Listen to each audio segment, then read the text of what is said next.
How you guys doing? This is George from EastLA.com, and we're just gonna wait a couple minutes to get the crowd up, so hopefully people start getting on and watching.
Okay, we're gonna start right now in about a minute.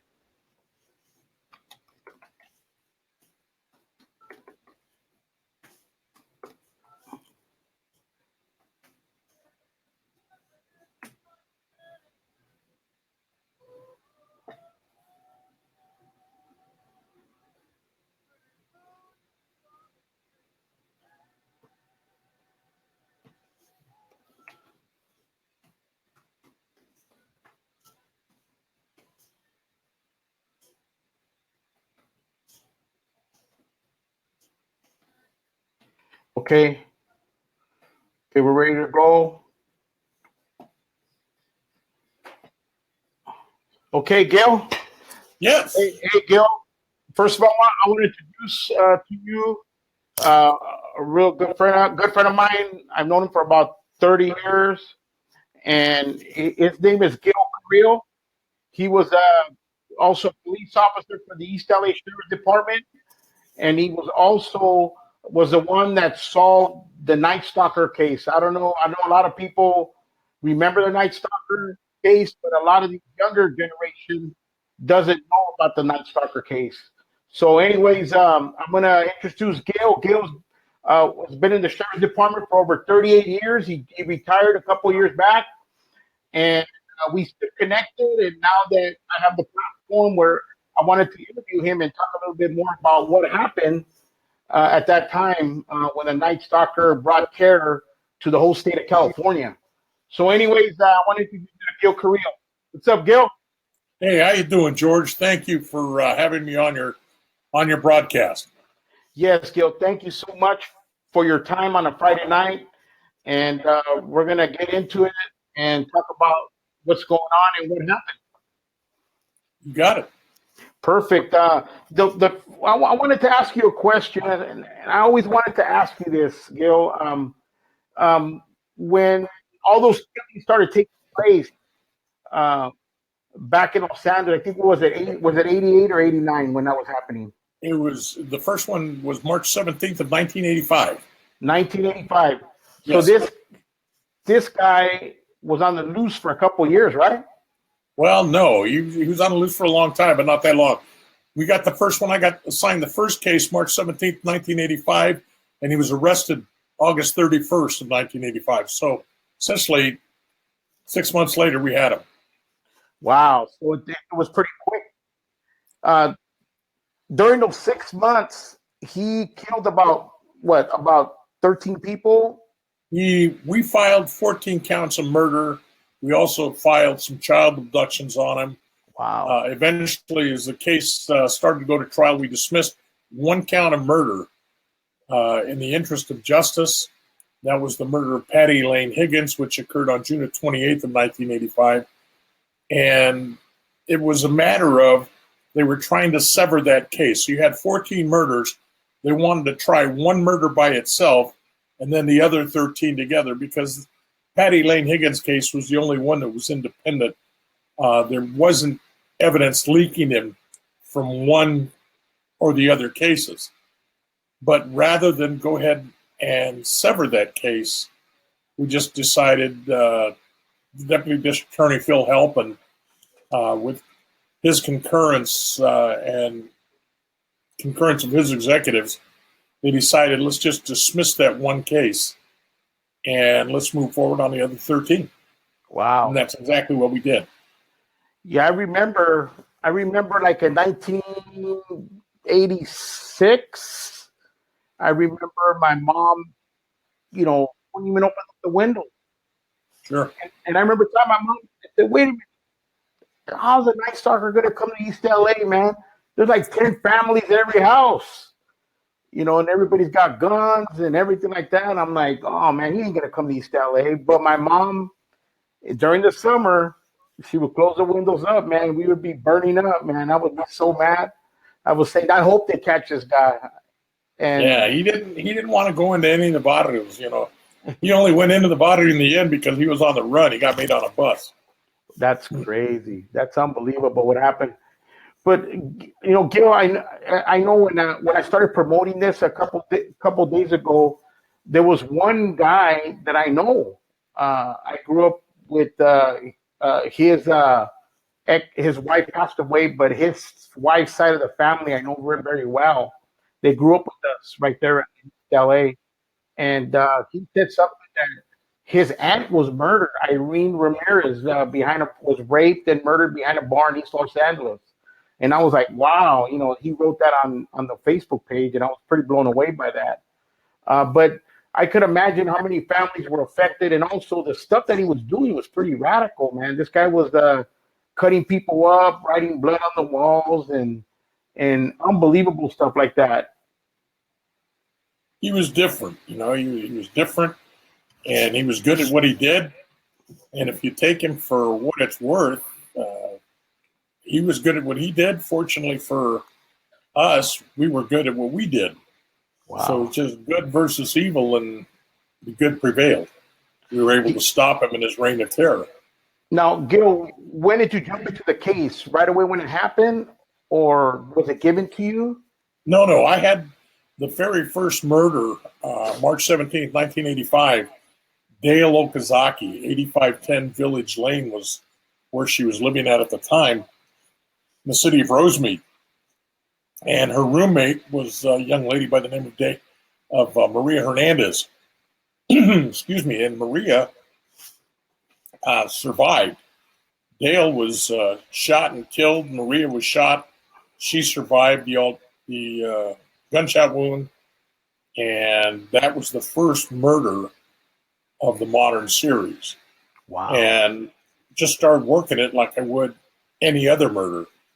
It's just that because we had a surviving victim, she was able to give us some her idea of what he looked like, and we knew what he did, and so it gave us a little something just to start working the case. And it was what we called in the business a whodunit. So now it's time to go look for whodunit, and we had millions and millions of people living in Los Angeles County, so try and find them. Needle in a haystack. That's right. And also too, Gil, like say when you first got the description of him, you guys had no clue that this guy was a serial killer at all. No. You never know if it's a serial killer till you get more murders. Yeah. And since this was the first one in the modern series, we had nothing to go on. We found out the next day that a girl, 50 minutes after Dale Okazaki was murdered, there was a girl in Monterey Park, Silent Yu, that was also murdered. So the difference being Dale Okazaki was Japanese, and the second lady was Chinese. So, and you had two Asians, but you don't normally mix the Japanese with the Chinese people. They're two different people, and the Japanese lady had a Mexican roommate. And so just a little different. You're so busy the first few days, essentially you just let the other guys work their case, we work our case, And then as things slow down, then we'll touch bases and get together and see what goes on. Well, fortunately, by the end of the month, there was another murder in Whittier. And on that murder, we got our first good break on physical evidence. We found shoe prints. And the shoe prints on that case there were made by an Avia Model 440. And so when that shoe started showing up at a few places in the shoe print, we knew that there was good possibility. We had physical descriptions coupled with the shoe print and characteristics of what was going on. I was pretty sure there was a single man responsible for this. And that shoe print became ever so important. We put 2 investigators on it and just told them, find everything you can about the shoe.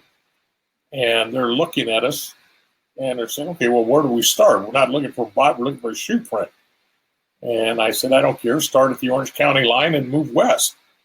So those 2 guys, Johnny Yarbrough and Bobby Gann, did a tremendous job, to the point where I can tell you today, without equivocation at all, without any doubt in my mind, Wow.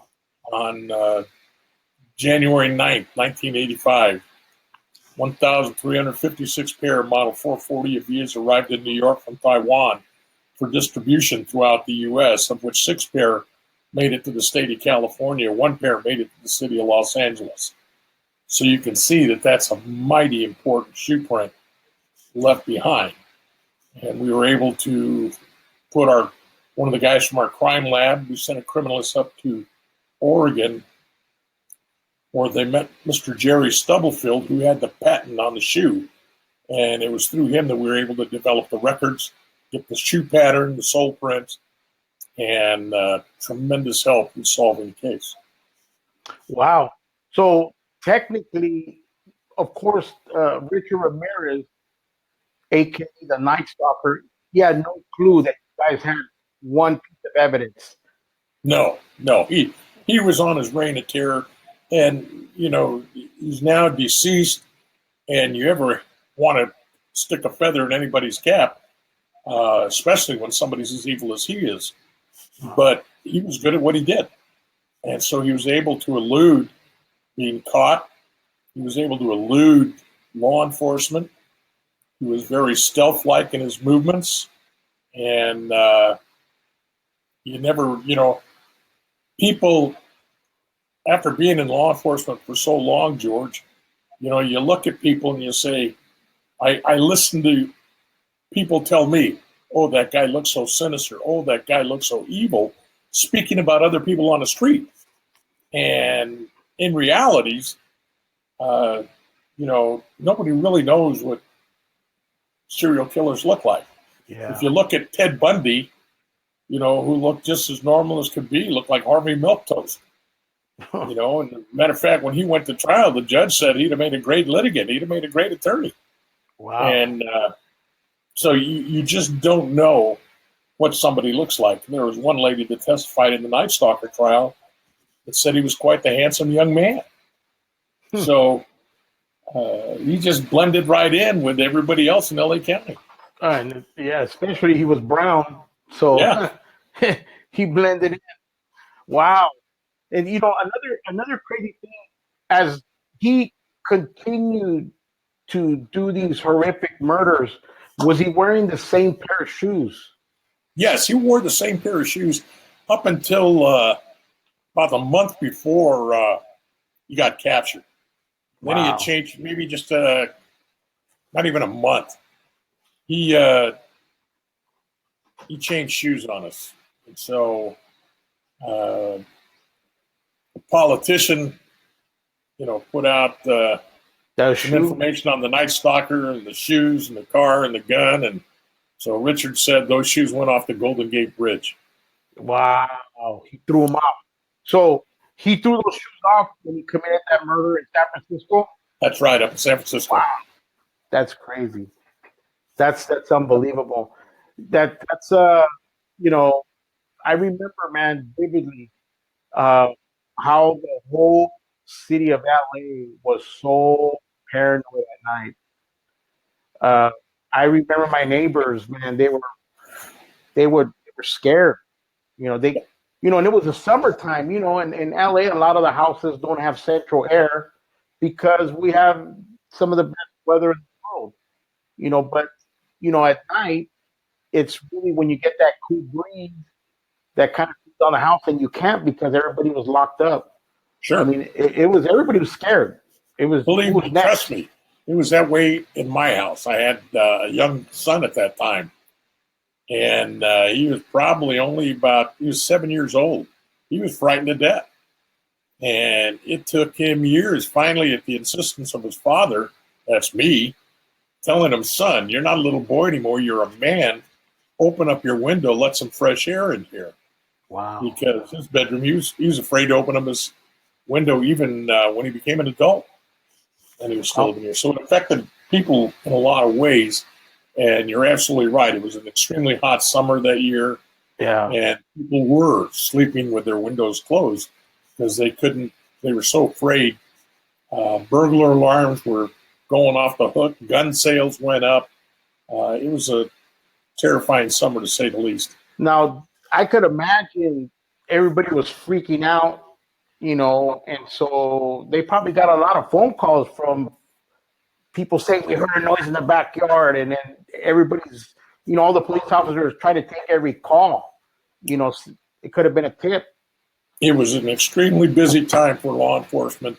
The good part about it is the public really didn't become aware of it until the end of June, the very beginning of July.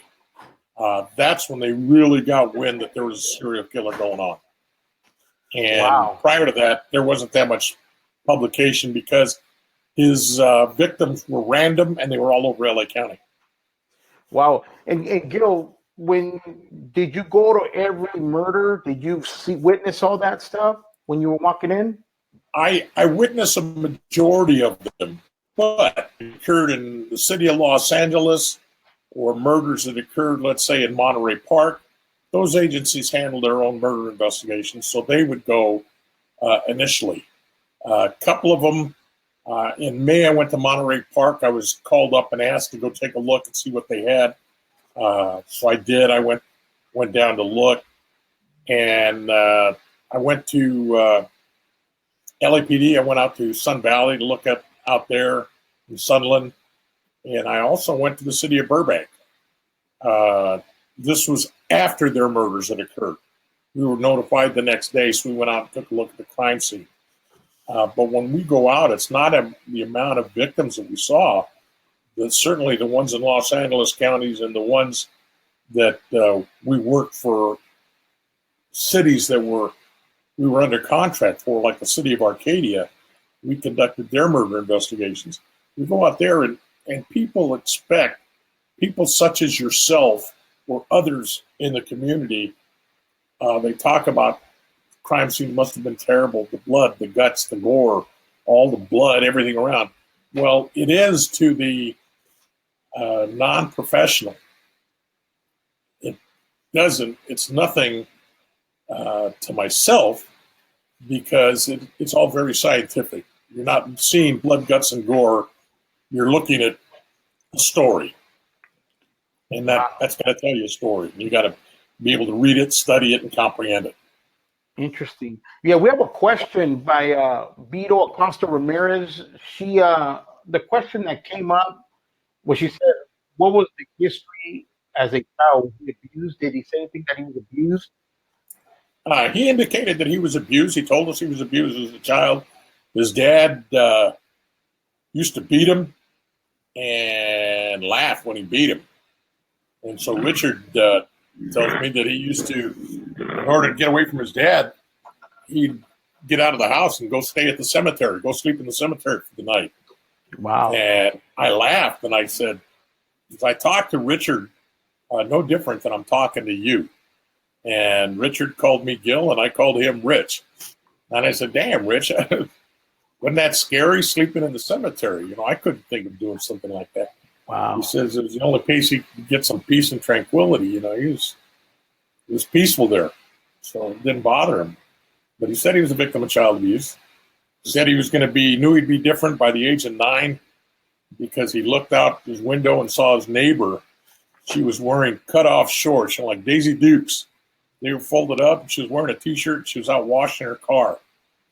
And so essentially he saw at age 9 what sounded like a wet T-shirt contest. And he said he knew he was going to be different from that. Wow. And, he was somewhat of a loner. He was a loner. Didn't have any girlfriends, was kind of kept to himself, shut off. That's about it. That's amazing. Yeah, and then I remember, especially as began to kill. I remember Monterey Park being attacked. I don't know how many people got killed in Monterey Park, but for some reason, I just remembered Monterey Park a lot. Well, he did get Sophie Dickman. She survived. She was a surviving rape victim. She lived in Monterey Park. There was Joyce Nelson. She was murdered in Monterey Park. And there was William and Emily Doy. William Doy was murdered. Emily was sexually assaulted but survived. She had already been the victim of a stroke prior to Richard being there. So she was already a sick lady. So you had that, and then you had a couple of, you had a young boy that was kidnapped out of there, sexually assaulted and released. And Wow. you had Silent U. Well, that was Alhambra, right next to Monterey Park. Now, do you think that he was worse than Charles Manson? Well, you can't compare. He did more murders. Yeah. But Charles Manson was manipulative. He had the power, and he had his minions. He had the Manson family doing all of his work for him. And he was using a lot of dope, and he was running like a little occult. And Richard didn't. Richard committed all these crimes, all these murders and abductions he did on his own. And his motivation was he was into Satanism. Yeah. I know that he's listed AC/DC. That he said that will fuel them, especially that song "Shoot to Thrill" would get them all riled up.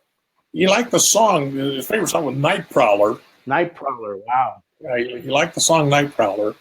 And I will say categorically right now that AC/DC does not promote, nor did their music indicate. They weren't devil worshippers themselves. Yeah, they weren't. There used to be on MTV a program called Behind the Scenes. And so I did a talk show interview with them about the AC/DC group. And they were just they were just another band out there playing their own hard rock type of music. And my wife, who's a very religious lady, and I told her I was going to do a talk show on AC/DC. The first thing she said was, "Oh, you mean that devil worshiping band that your daughter listens to?" Wow. And I had to laugh. And I said, "Dear, they're not a devil worshiping band, and my daughter's not into Satanism." So she likes her music. I listened to AC/DC, so I didn't go kill people. Hey, and I was there for a while. I was the hit of all our friends because they all watched MTV and they listened to AC/DC. So when I came out in favor of AC/DC and said that they were nothing but good musicians playing good music and had nothing to do with satanic worship, well, I became, I jumped up to the top of the list of friends with my children friends. Wow. Yeah, that's crazy. Now, just another thought. Like when you walked into a crime scene, right? What was the worst thing you did? I mean, I don't know if it's true, but I heard they take people's eyes out. There was one lady, Mrs. Zazzara, which he did her on March of 29th, and he actually mutilated her somewhat. Several stab wounds, cut her up, and stab wounds in her pubic area, but he did cut her eyes out. and he took great Wow. pleasure in not telling us what he did with them. Oh, he didn't say anything. Know what he did with No, them. he He didn't probably want ate to. them. He didn't want to tell us what he did with them, and he knew we wanted to know, but he didn't want to tell us. In his words, Richard said he's got an ego, and he said he's got an ego that would fill the room that we were in. He said, I got an ego that'll fill this room. Yeah. And he enjoyed having information that he knew that we didn't know.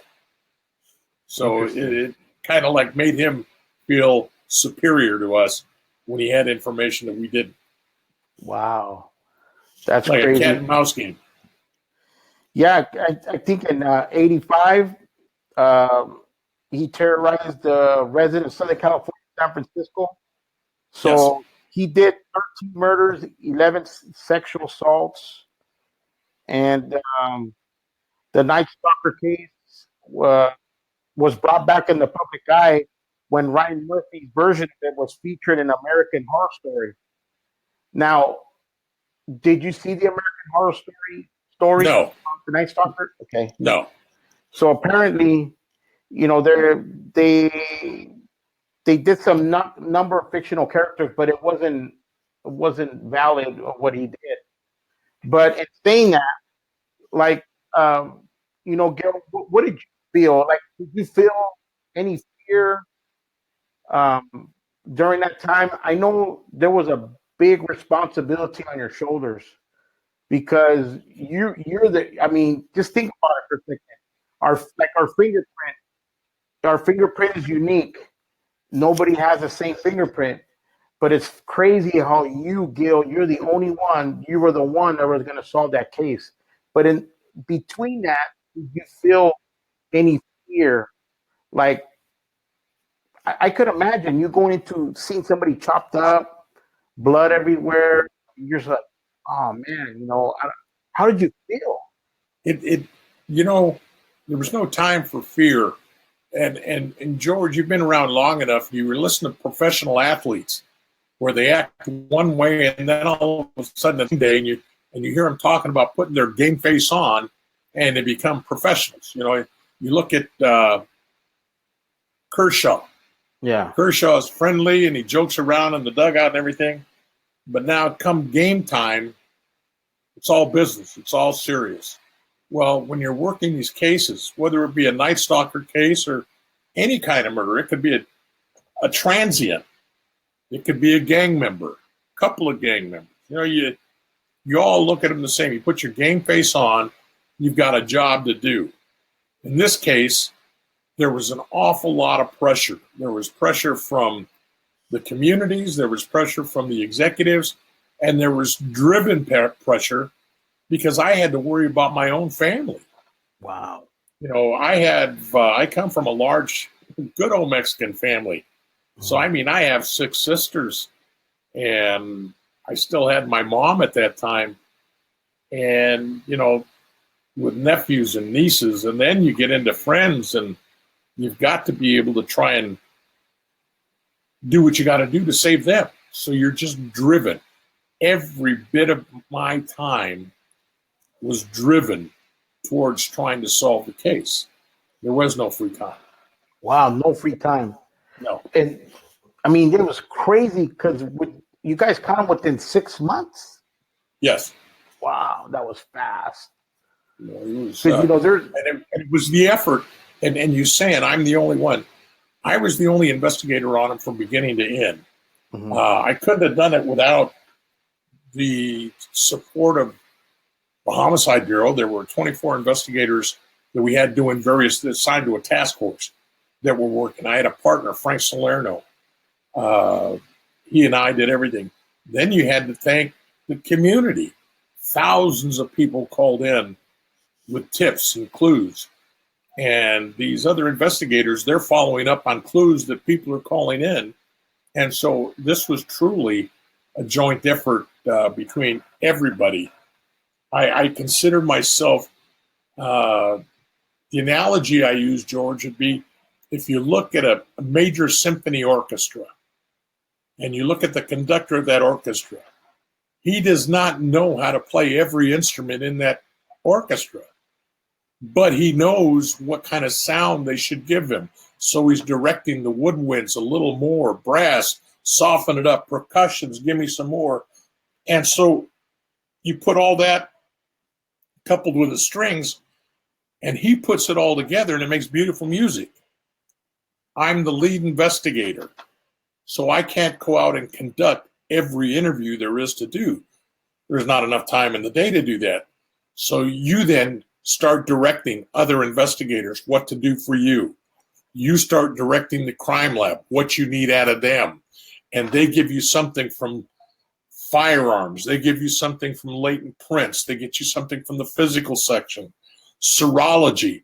And you put all these components together, coupled with what you've learned at the autopsies, coupled with the information, the knowledge that we have as criminal investigators, and you come up with a solution. But it takes everybody working together. And I just, as lead investigators, what you do is you manage everything, put it together. Now, who labeled him the Night Stalker? News media. The news media named him the night because he did everything at night, right? Yeah, well, no, he didn't, but that's what they thought. Oh, and so they were calling up, and they'd say, "What are you calling him? What are you calling him?" Well, we give them the same answer. They said, "Do you have a name for him yet?" And say, "Yes, we do." And what is it? Suspect. We just kept saying he's a suspect. That's what we're calling him. It was the news media. It's the news media that gives all these names out to these people. You know, the Son of Sam, the Freeway Killer, the Freeway Slasher, the Burrito Golden Killer. State Killer. You know, so it's the news media that gives these names out. Wow, that's crazy. Now, there's a question here. Henry Fimbres, you probably know Henry Fimbres. He's the vice president of the Police Association or something like that. Sure. Yeah, he very well-known law enforcement family. Yeah, he said, wasn't Richard Ramirez responsible for the rape and murder near Wilcox Elementary School, Montebello? Was there a murder in Montebello? Wasn't he responsible for the rape and what? Murder near Wilcox Elementary in Montebello? There was no murder. There was a 5-year-old girl that was kidnapped right from that area. She was kidnapped, sexually assaulted, and released. But there was no murder. No murder. No murder. Okay. Yeah, well, Richard Rodriguez, another guy that I'm connected to, he said, of course, he wants to ask about Irene Ramirez, which that was his aunt. You were breaking up on that. He wants to ask about something, Ramirez? Irene Ramirez, she was killed behind a bar in East L.A. Apparently, the Night Stalker killed Irene. Do you remember that name? Does that name ring out to you? No, she wasn't killed by the Night Stalker. I can tell you that right now. There was nobody killed in East Los Angeles by Ramirez at all. At all. And it was all outskirts. Certainly, she could have been killed by somebody else, but not by Ramirez. Okay, cool. And how many times did you feel like you guys were close to catching him? I mean, you saw the footprints. There was no fingerprints. So you guys were taking DNA, right? They had DNA back then? We didn't even have DNA during that time. That was before DNA. And even fingerprints, you know, they weren't, in 1985, all fingerprints weren't automated. Only felony arrests were automated. Misdemeanors and others are just still hand searched. So it was a much more difficult way to identify somebody back then. We didn't know who we had. Wow. We knew, we said 1 week before his arrest, and we had no idea who he was. But we said, we will have him within 2 weeks. 2 more weeks, we'll have him. He was captured the following week. We told on August 30th, we positively identified him and we had a name on him with a photo. We asked the sheriff, and the sheriff, then Sheriff Block, had a meeting with Daryl Gates, the then chief of police for LAPD, Brad Gates, the sheriff of Orange County, and they had a conference call in Block's office with the police chief from San Francisco. And before that meeting, we were asked, the sheriff wants to know your feeling on the release of the suspect information. And this is about 3 p.m. on Friday, August 30th. We said, please ask him to hold off, to give us 24 hours, and we'll have him in custody. And they didn't. They couldn't. They released it that night. And I can understand why. Their feeling was, if Richard committed another murder Friday night, with us knowing who he was and not warning people about him, then we would certainly be liable. It really wouldn't bode well, especially since, and it's not nice to say, but the sheriff was a political position. And so it wouldn't look good, but whether it was look good or not, it was a good thing that they released it. And hindsight's 2020. As it turns out, Richard had left town on Wednesday, and he was headed for, matter of fact, he got a traffic citation right there in downtown L.A. And he left for Arizona to go visit a brother over there. And when he couldn't make contact with his brother, he took the Greyhound bus back to L.A. And he came back in Saturday morning. When he went to the bus station in the Greyhound bus depot, and that was his home, that's his comfort zone. He knew the bus station. And we had an informant that said, I don't care how many cops you stick around, he'll make the cops. Because cops can put on dirty clothes, but they don't smell dirty, and their teeth aren't rotten, and their hair is clean. Mm-hmm. So they'll be made. He'll make them. He's a street person. And as it turns out, Richard got off the bus because we had a contingent of cops. We knew that was his hangout all around the outside and on the inside of the bus depot, waiting for him to come in. Well, we didn't expect him to come in on the bus. He came in on the bus and said, man, there's too many people strange here that don't belong. So he went out the way the bus came in. So cops are looking for him to come in, and he walked out right where the bus comes in. Went and he got on then, I don't know what they're called now. It used to be RTD. Now it's Metro Lines. The RTD. Richard actually had a brother that lived right off of Olympic and Brannock there in East L.A. And so he was just trying to get on the bus. And if he'd have made it to Olympic and Brannock, he felt he was home free because he went into a liquor store and saw his picture on the front page of the paper. That's crazy. I'm going to stop you right there. Now, sure. Before, how I know at close to the last murders, you impounded a car, correct? We impounded his car. His car. At Yes. the last or close to the last murder? Well, no. After after he hit up in San Francisco, he went down to Orange County in Mission Viejo. And the car that he used down in Mission Viejo, that's the one that we found just a couple of days before his arrest. That's the one that we've lifted a fingerprint off of. We did. Orange County did. So they found the fingerprint behind the visor, right, when he moved in? Yes. Wow. That's what I'm told. Unbelievable. So that's how, so we went to the store. That's when he saw his picture, and then the rest is. He got on the bus, tried to make it right there at Olympic and Soto. Some passenger saw him and took a double take, and then the bus was stopped at a red light right there. So he got off the bus, and there was a phone booth right there, and he saw him going right for the phone booth. Richard knew he had just been made. So he went down to Olympic and Lorena, and he got off on Lorena, and that's where he started running on foot. And you know the area. He ran through the barrio and ran over sound walls across the Santa Ana freeway. He messed up. Made it all Not in through East the LA. You're not going to get away with that. ran up Indiana till he got to Hubbard and then turned right on Hubbard. And that's where he tried to carjack a second car. And that's where he got hit in the head. Wow. And then the neighborhood held him down. And they didn't, it was the good people that got him.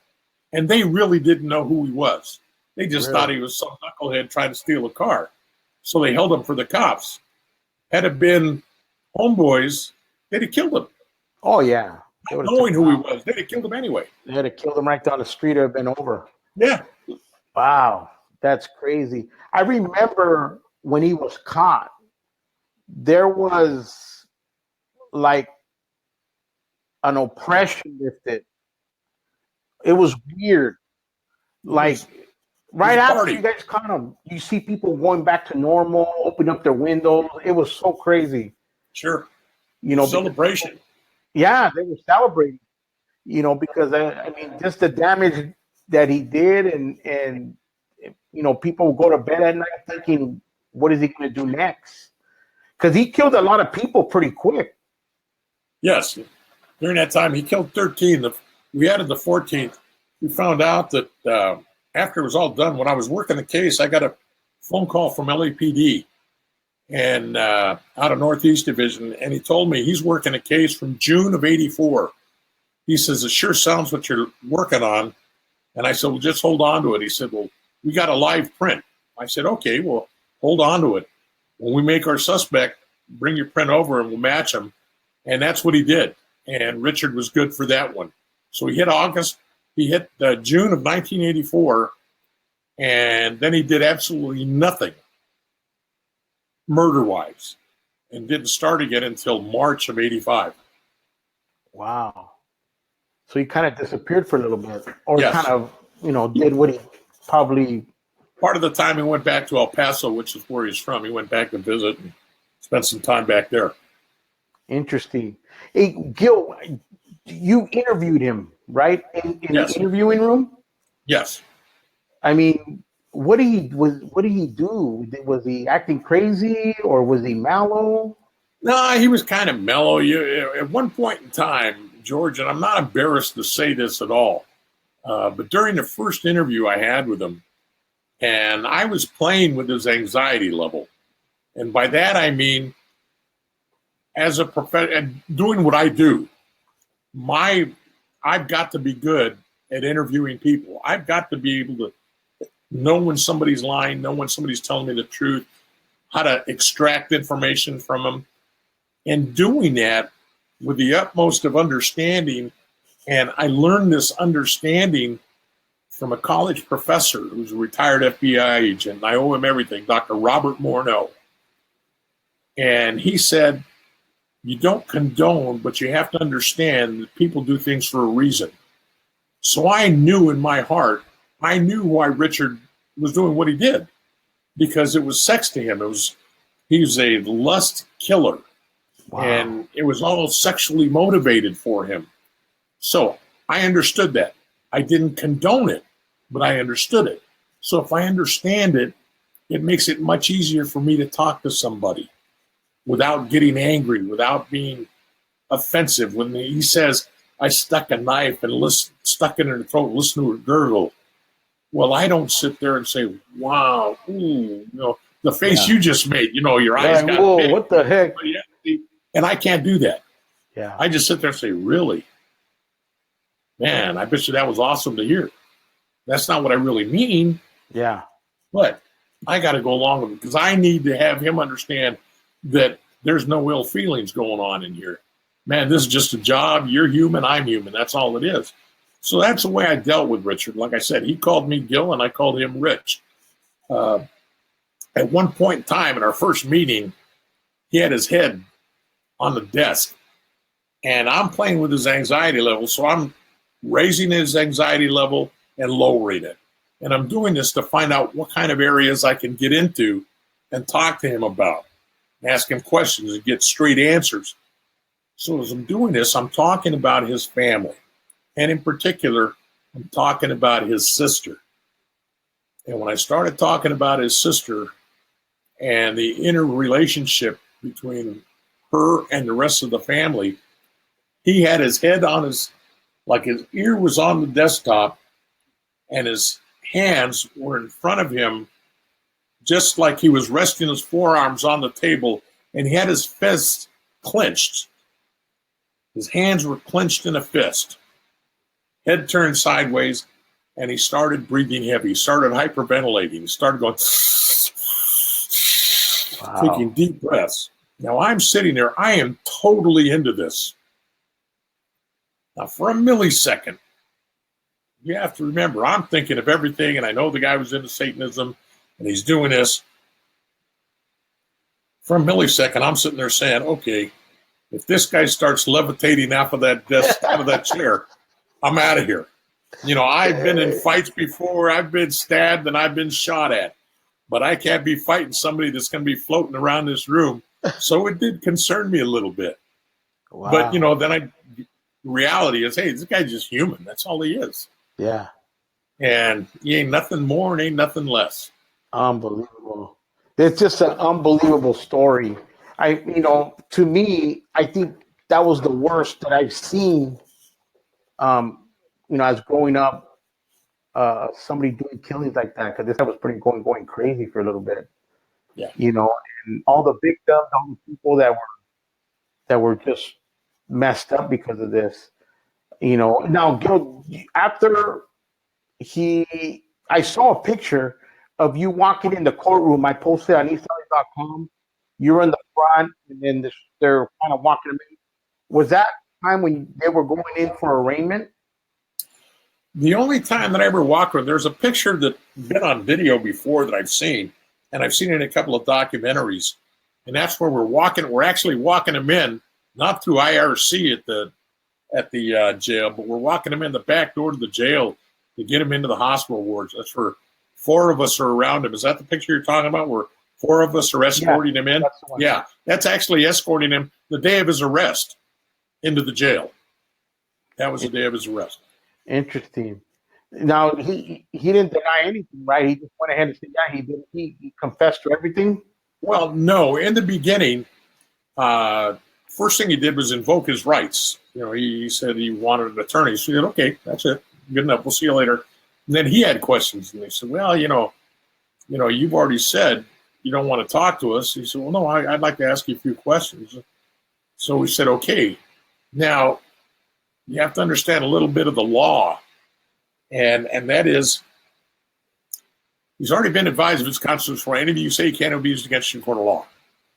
Okay, well, he's invoked his right and said, I want an attorney. Okay, so we can no longer use anything he says unless we can continue to listen to him, continue to talk to him.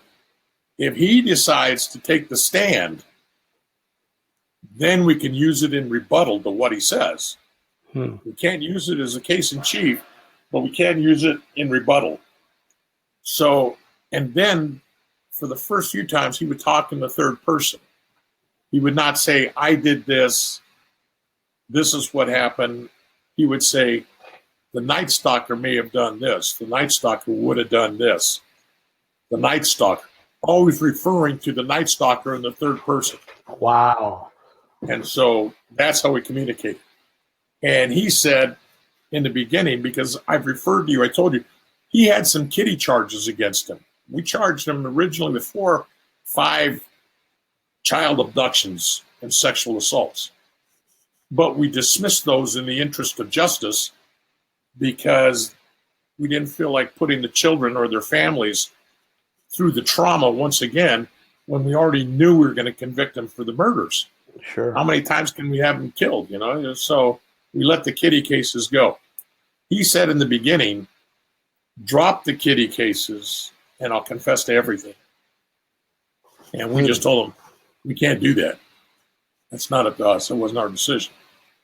And so we never talked to him in the first person until after the case was adjudicated, after trial and after his sentencing. Then we sat down for about 4 or 5 days with him before he got sent to the joint. And there we talked about the cases in the first person. And there he talked a little bit about them. Interesting. That is so crazy being face to face with that guy. It probably would have been mind blowing just to sit there and just listen to everything that was happening and stuff. It's still fascinating to me. Wow. And now that was probably the biggest case for in your career, right? That you were running.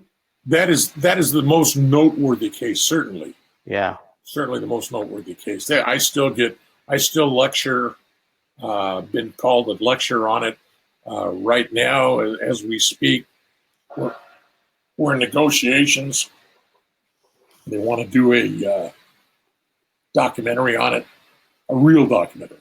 Yeah, real A documentary. real one, not these 1 hour shows that you see on TV, but we're talking a real in-depth documentary on it. Now, after he was put into prison, did you ever contact him again, or that was it? I saw him one more time after he got sent up there, and then that was it. He said that he would. He sent word down. First off, when he was convicted, he said he wanted to talk to us within about 7 years. He would talk to us again because he was good for 4 more murders in L.A. County that we were unaware of. And we looked at least 8 different murders, but there wasn't enough evidence to convict him on. And so we didn't want to bring them in because we didn't want the jury to find him innocent on 1 or 2, and that could persuade him that he might not be guilty of these other ones. So we just let everything go. We only went with what we knew we had and we could convict him of. And so he said he'd talk to us later on. He then sent word down through, there's a book out written by Gil Carrillo called Richard Ramirez, The Life and Crimes of Richard Ramirez, the Night Stalker. Or it's called The Night Stalker, The Life and Crimes of Richard Ramirez by Gil Carrillo. And on that, through him, Phil went up there to be the witness to his marriage when he got married to Darlene Ramirez. And Phil contacted me. We stood in communication with each other, and Phil was a good guy and a friend of mine. And he contacted me, said, Richard would like to talk to you now. And so I told Phil, well, you tell Richard if he's willing to tell me the truth and not BS me and waste my time, I'd be more than happy to go up there and visit him. But for me, just to take time to go visit him when it would be just like him going to Disneyland, that's a biggie. He gets me up there. Yeah. And so I never heard back.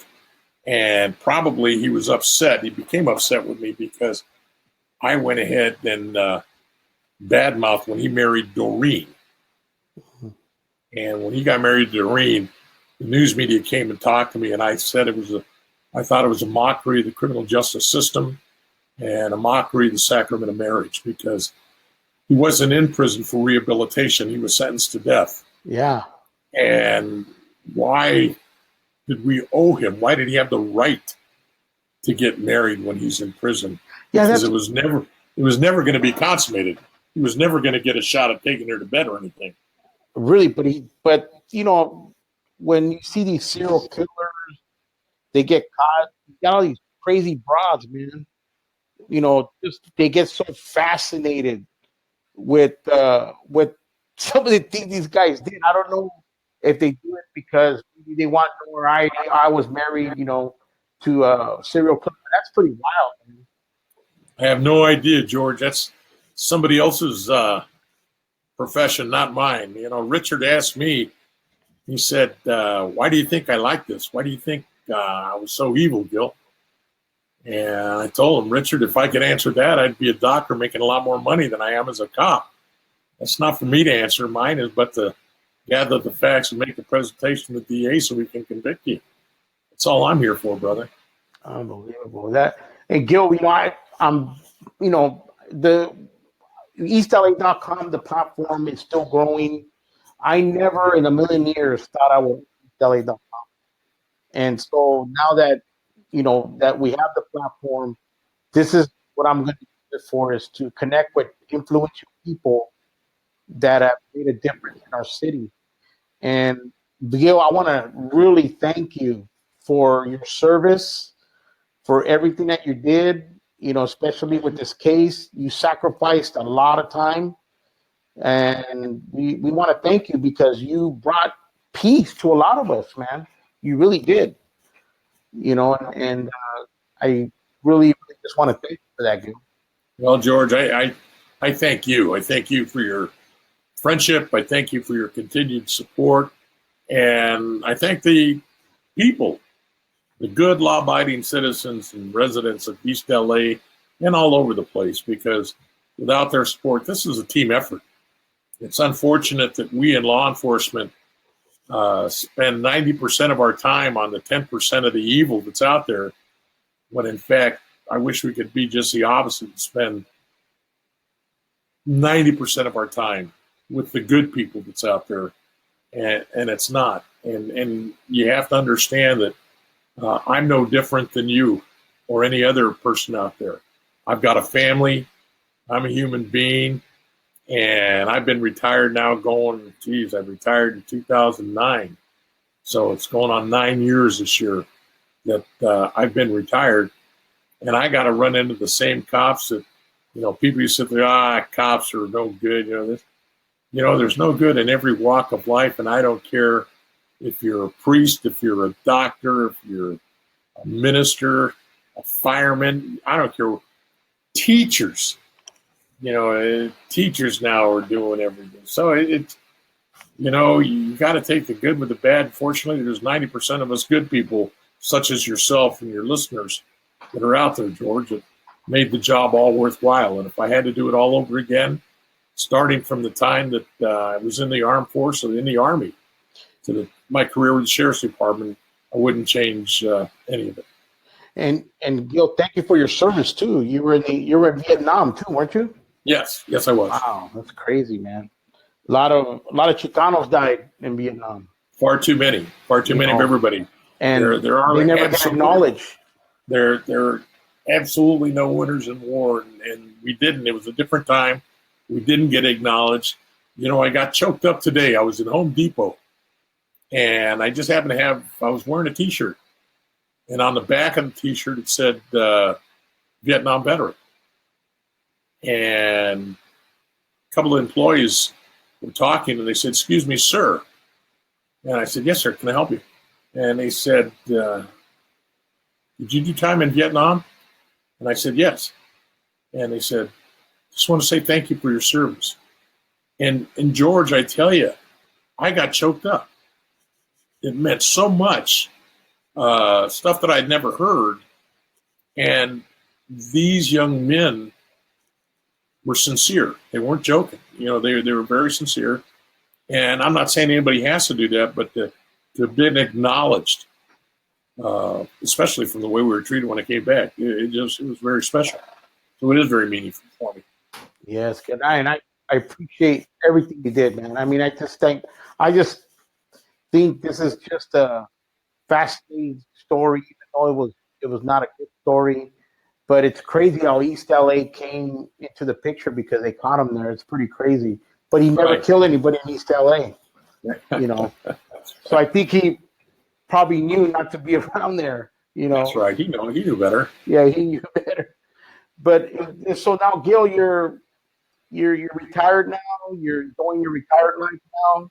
I'm enjoying retirement mostly because I have a couple of small grandchildren still.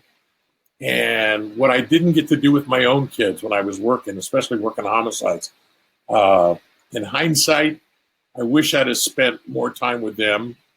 Although they came out good, I just wish I look back and I missed an awful lot.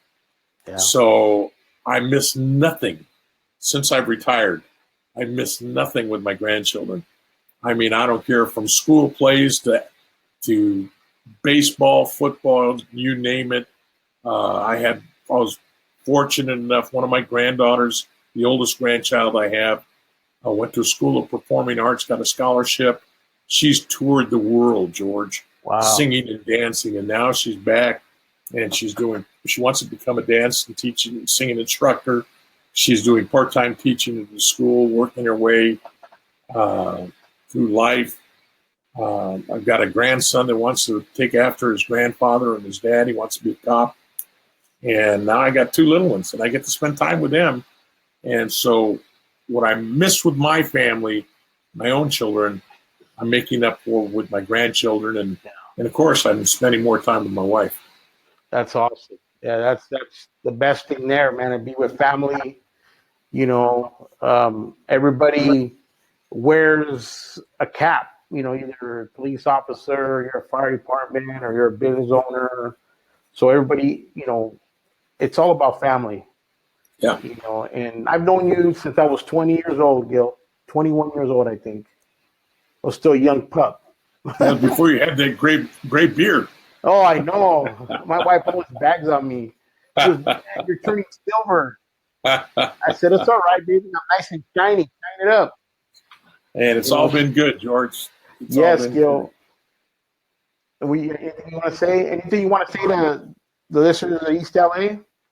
I just like to thank everybody. I'm the one that really should be grateful to have the support and have the friends that I've built over the years, and to be able to walk around with my head high, knowing that all I have is my word, my integrity, and I love the barrio, brother. You can take the boy out of the barrio, but you can't take the barrio out of the boy. No I way. still go to the barrio. I still go down there to get my car fixed. When we want good food, go down to the barrio. I haven't missed a good meal lately, and so it's all good. And I just love it. It's my people. Yes, man. I mean, I'm the same way. That's why, when I got involved with the internet and I started buying all these names, I went and I took these names away from people who owned them. They were going to use them for other purposes, but inside of me, I said, no way, I got to protect the culture. And that's why I bought all the domain names and I kind of surrounded all the domain names on these platforms. So this way, the world could see that East LA has a really great culture, great people, great families, great food. Yeah, there's bad apples here and there, but it's bad apples everywhere. That's right. So I'm very fortunate, to be in the position I am, and I never in a million years thought I'll be able to interview you and talk a little bit about the Night Stalker case. So I want to thank you for your time, Gil, and everything that and enjoy your retirement.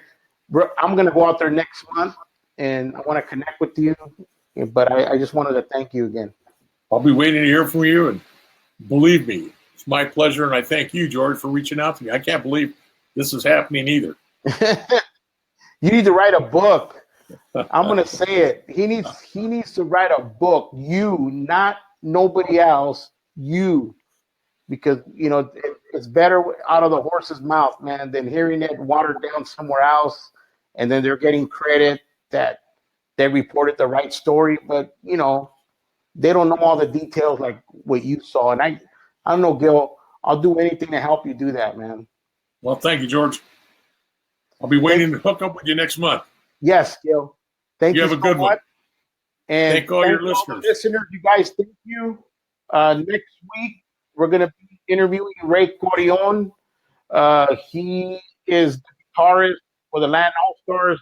He's one of the baddest guitarists. And the next week after that, we're gonna interview Willie G, Little Willie G. So we're gonna be doing this. Give Ray Carrillo. Excuse me, Gil. Give Ray Carrillo and Little Willie G my fondest regards. I will tell Ray. As a matter of fact, I'm going to talk to him this week, getting prepared for his interview. Also, they just did a cool album with Ralph Pagan or something like that. Ralph Pagan. Yes, they did a special album, and he's in it. And so, of course, he's a great musician.